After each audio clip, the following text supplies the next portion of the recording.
Hi, this is CK at CK Education, and today I want to cover a topic that I think is very important, especially for those of you who have not bought a house before. If this is the first time you're thinking about buying a house, maybe you're a young professional, maybe you're 30, maybe you're 40, it doesn't matter what your age is, but you're buying a house and you go to the bank and they tell you based on your credit score and based on your income, based on your debt, that, oh, you qualify for this amount of loan. So let's say the bank tells you, hey, you qualify for $300,000. Okay. So that means that you can borrow up to $300,000.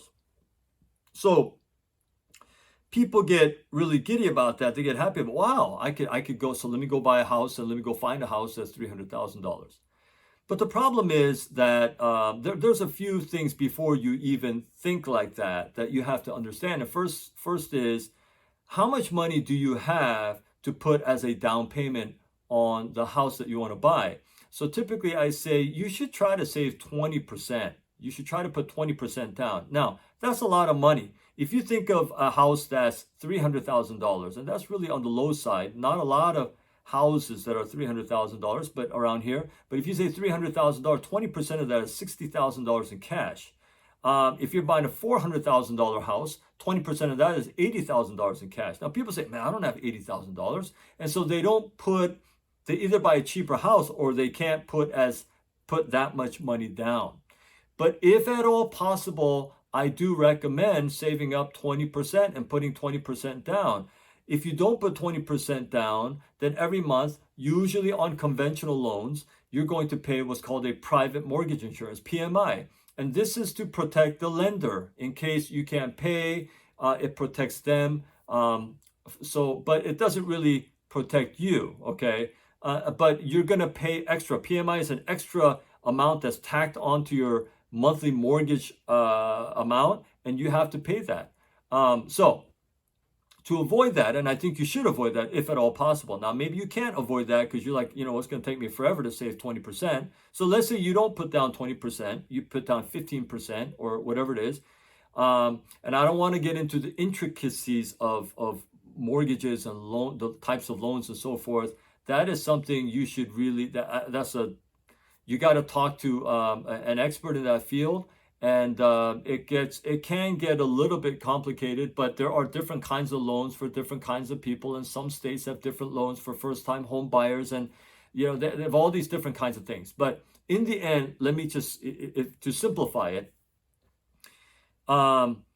whatever money that you put down on a house. So let's say, just a simple example. Let's say you're going to buy $100,000 house, just for example purposes. $100,000 house, and you have $20,000 saved up. So you put $20,000 down. The remaining $80,000 you're going to borrow that from the bank, and the bank calculates how much money you have to pay every month. Okay, for the next, let's say, 30 years. A lot of loans are 30 years, so 30 years. And the bank charges you interest. So you got a mortgage for 80,000, but let's say at the end of 30 years, after you paid all the monthly payments for 30 years, now did you pay 80,000? No, you paid way more than $80,000 because you paid interest on top of the $80,000. So the longer you take to pay off your house, the more and more money you will end up paying. So the shorter that it takes, fewer years that it takes to pay off your house, the better, because you will save money. But so that amount you pay every month is called the mortgage. Now, here's the thing I think that's very important that a lot of people don't think about. Whatever number that comes out to be, so you say, okay, I got $20,000. I'm going to borrow $80,000 from the bank. And so my monthly mortgage payment is, I'm totally making this up. Let's say your monthly mortgage payment is $700, okay? And so $700.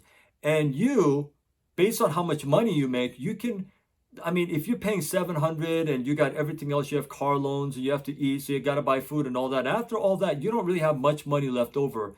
I think that $700 mortgage is probably too high for you, okay?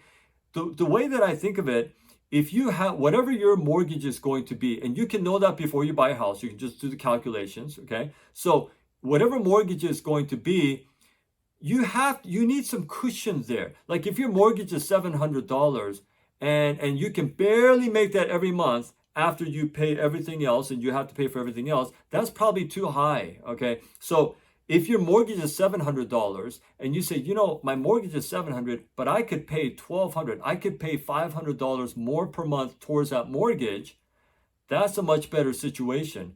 You don't want to max out your mortgage. Sometimes we call this house poor. You don't want to get a house and get the biggest house and the maximum house you can get and then barely be able to make the mortgage payments.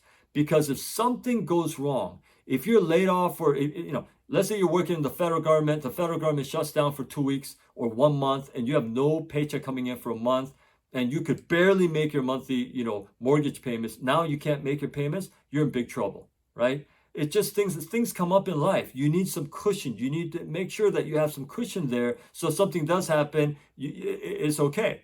Okay. You still have some money left over, but you don't want to get it so tight. You don't want your mortgage payment to be so tight in your budget that you, after you pay that and everything else, you almost have nothing left over. You don't want to get into that situation.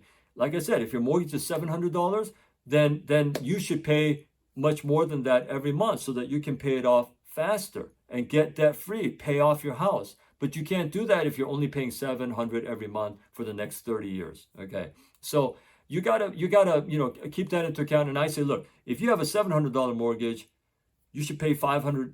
If you could double pay that, that's even better. If you can pay $1,400 a month on a $700 mortgage, that'd be great. Now, more realistically, your mortgage might look more like $1,400 or $1,500. But imagine if you have a $1,500 loan and you can pay $3,000 a month. What if you could pay more? I would say do it. And if you still have money left over, great, you know. But if you do it like that, you'll pay off your house faster. You'll be debt free faster. And so, but today I just want to focus on the mortgage. Now, as far as paying off your other debts like car loans, student loans, and credit cards and so forth, I made another video on that. I think I called it, you know, all debt is, there's no such thing as good debt. Okay, so I would watch that video and I talk about how you can take steps to become debt free. I think that it is incredibly important that you understand that no matter what financial advisors or society tells you, there's no good debt. There's no such thing as good debt. People say there's good debt, bad debt. All debt is bad. So get it paid off as soon as possible. Don't go into debt if at all possible. And I think you'll just have a much stronger financial future if you do that. So I hope you understand what I'm saying here. Just leave some cushion when you're buying your house, when you're calculating your mortgage, how expensive of a house can I buy or should I buy? Don't maximize it so much that you have no cushion there. Okay, make sure that your mortgage is at an amount that you can actually pay extra every month and still be okay. That way you have some cushion and then you'll just be safer that way. So I hope that makes sense and I hope that was helpful. But if you have any questions or anything like that, just put in the comments below and I will read them and I will reply to you. I promise I will. And I hope it was helpful. Thanks for watching. And until my next video, I hope you stay well.